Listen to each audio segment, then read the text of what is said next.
Bismillahirrahmanirrahim. Alhamdulillah wassalatu wassalamu ala Rasulillah wa ba'd. Muslimin dan muslimat, para jemaah sekalian, suatu perbincangan para ulama apabila berlaku hari raya pada hari Jumaat. Bila hari raya ni jatuh pada hari Jumaat, maka bagaimana keadaannya? Di sini terdapat 4 pandangan ulama. Tuan-tuan dengar pandangan ulama, kemudian kita pilih manakah yang sepatutnya. Jadi apabila kumpulnya hari raya pada hari Jumaat, bermakna telah berkumpul dua raya, raya mingguan dan raya tahunan. Maka terdapat di sini ada 4 pandangan.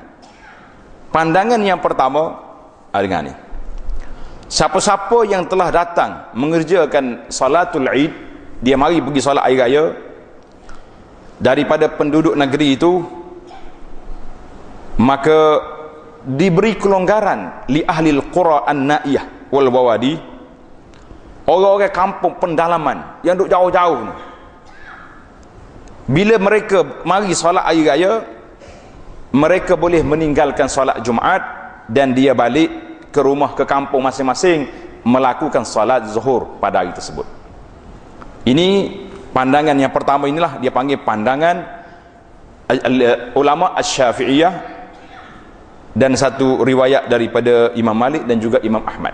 Jadi dalam fiqh Syafi'i, dalam kitab Syafi'i yang mu'tabar, kitab Fathul Wahhab Syarah Manhajut Tullab, walau wafaqa yaum jum'ati Id, kalau bertepatan hari Jumaat itu dengan hari raya, fahadara salatahu ahlu qura, telah datang melakukan solat hari raya itu penduduk-penduduk kampung, orang kampung. Jadi falahumul insiraf, bila lepas solat dia boleh balik ke kampung dia, tak payah tunggu solat Jumaat. Tapi kalau dia duduk raya di bandar, tiba-tiba orang azan Jumaat, dia tak balik lagi ke kampung dia, tak boleh balik, dia kena U-turn, mari semula ke masjid, lepas solat Jumaat baru boleh balik.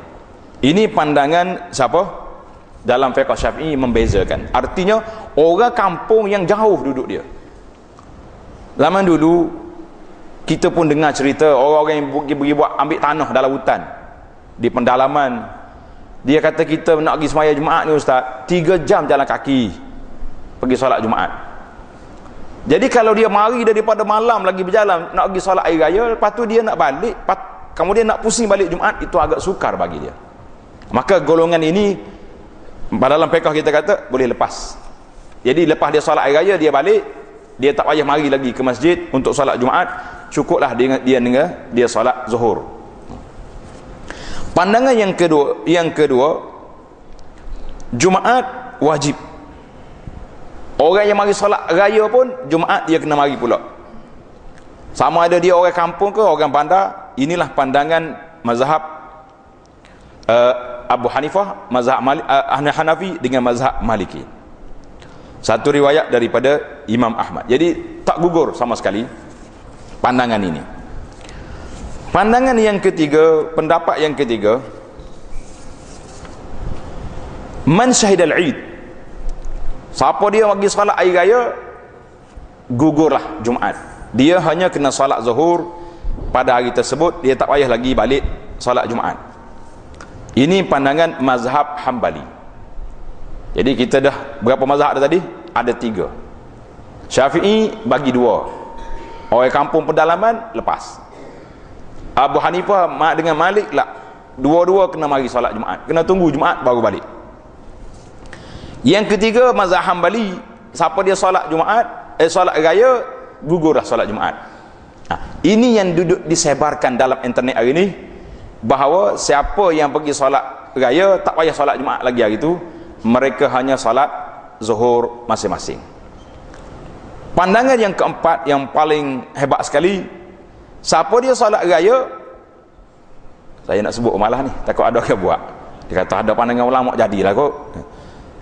Jadi gugur bagi dia Jumaat dengan zuhur ma'an, sama-sama. Jumaat pun tak payah, solat zuhur pun tak ada, kira ganti dengan solat raya tadi.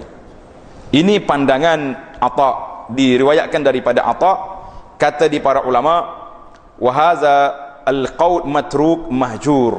Pandangan ini telah ditinggalkan kerana terlalu janggal, nak gugurkan semua sekali. Jadi maka kita mengatakan pandangan yang wasat dalam masalah ini, ada beberapa hadis yang disebut tentang perkara ini. Hadis yang disebut tentang salat Jumaat ini disebut oleh para ulama, beberapa hadis. Di antaranya hadis ini dia panggil, kalau kita belajar fiqh dia panggil sababul khilaf. Kenapa ulama berbeza pandangan dalam masalah ini? Bila kita dengar baru sedap cerita. Hadis yang pertama, hadis Zaid bin Arqam. Sayyidina Muawiyah bin Abi Sufyan tanya dia, adakah awak pernah solat bersama, berjumpa, duduk bersama Nabi sallallahu alaihi wasallam idaini, dua hari raya berkumpul sekali, mana hari Jumaat dengan hari raya, fi yaumin wahid? Qala na'am. Kata di Zaid, ya, pernah berlaku Jumaat, hari raya pada hari Jumaat. Qala kaifa sana? Bagaimana Nabi kita buat? Qal sallal Eid thumma rakhasa fil Jum'ah. Nabi kita solat hari raya, kemudian Nabi bagi kelonggaran tentang solat Jumaat. Qala man sya'at yusalli falyusalli. Siapa nak solat, solat. Siapa tak nak solat, boleh balik solat zuhur. Hadis ini diriwayat oleh Imam Ahmad, Abu Daud, An-Nasai. Jadi adalah perbincangan ulama, ada yang mengatakan hadis ini kuat, ada tak kuat. Kita ambil kata-kata Imam An-Nawawi dalam kitabnya Al-Majmu', katanya isnaduhu jayyid. Jadi Imam Nawawi kata sanad dia boleh diterima. Maknanya Nabi beri kelonggaran, boleh nak solat Jumaat, boleh nak balik. Yang kedua, ada lagi hadis lain, qad ijtama'a fi yaumikum hadza 'idan. Telah berkumpul pada hari kamu ni dua perayaan. Faman syaa ajza'ahu minal jum'ah. Siapa dia nak baliklah. Jadi boleh dia solat zuhur, tak payah sama Jumaat. Wa inna mujammi'un. Nabi kata kami sendiri akan lakukan solat Jumaat. Kami akan lakukan solat Jumaat. Hadis yang ketiga, hadis Ibnu Umar, terkumpul pada hari raya dengan hari Jumaat ala ahdi Rasulillah, di zaman Nabi sallallahu alaihi wasallam, fa shalla bin nas, maka Nabi kita solat. Lepas Nabi solat, Nabi kata apa? Man syaa an ya'til jum'ah falyatiha. Siapa nak mari solat Jumaat lepas ni, mari. Siapa dia wa man syaa yatakhallaf, siapa tak nak mari dah, boleh tak mari. Jadi hadis ini diriwayatkan oleh Ibnu Majah. Maka yang pertamanya, hadis-hadis yang menyebut tentang cerita ini diperbincangkan oleh para ulama. Ada yang mensahihkan, ada yang tidak menerimanya. Maka lahirlah pandangan tadi di empat mazhab meletakkan sedemikian. Hambali paling kuat mengatakan lepas, tak payah salat Jumaat, dia boleh salat zuhur. Tapi kalau pergi salat Jumaat sah. Maka di sinilah kita mengatakan muslimin dan muslimat, para jemaah sekalian, bahawa pandangan al-wasat yang baik dalam masalah ini iaitulah pandangan yang pertama tadi, yang mengatakan kalaulah orang tu duduk di balad, macam tuan-tuan hari ni, kalau rumah jauh sikit pada masjid pun, kereta depan tangga tu Masya Allah lah. Kalau hari raya ni orang panggil melimpah ruah kereta dah. Hak mari Kuala Lumpur pun ada, hak mari di mana hak dalam negeri, dalam kampung pun ada. Jadi kita nak bagi alasan payah nak pergi solat Jumaat tu memang agak sukar. Apalagi kalau hak rumah dia memang duduk, dia dengar azan, kalau tak apa ni, terlalu dekat dengan masjid, maka tidak ada hak untuk dia nak gugurkan solat Jumaat.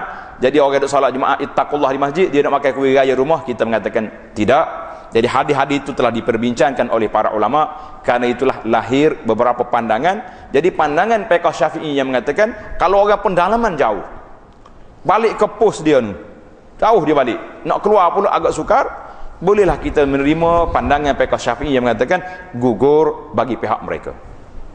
Jadi insya-Allah pandangan yang ringkas ini mudah-mudahan muslimin dan muslimat mendapat penjelasan.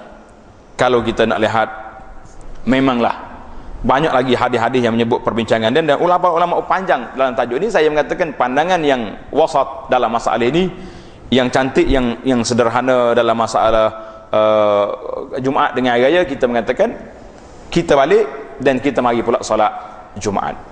Wallahu taala a'lam wa sallallahu ala nabiyyina Muhammad wa ala alihi wa sahbihi ajma'in walhamdulillahi rabbil alamin.